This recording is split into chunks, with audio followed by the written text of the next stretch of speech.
THE এই আর্টিকেলটির উচ্চারণ মাঝে মাঝে ডি হয়, মাঝে মাঝে ডা হয়। কখন ডি হবে কখন ডা হবে আপনি কি জানেন? না জানলে এই ভিডিওটি চোখ রাখুন। আমরা জানি সাধারণত একটি নাউন বা একটি ওয়ার্ড ভাওয়েল অথবা কনসোনেন্ট দিয়ে শুরু হয়।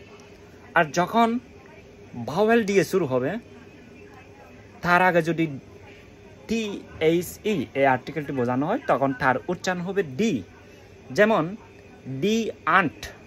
এরপরে কোনো নাউন যদি কনসোনেন্ট দিয়ে শুরু হয়, যেমন ডগ, ক্যাট, যে কনসোনেন্ট দিয়ে শুরু হয়, ওই নাউনের আগে যদি THE এই আর্টিকেলটি বোঝানো হয় তখন তার উচ্চারণ হবে ডা, দ্য ক্যাট, দ্য ডগ। আশা করছি আমি বোঝাতে সক্ষম হয়েছি।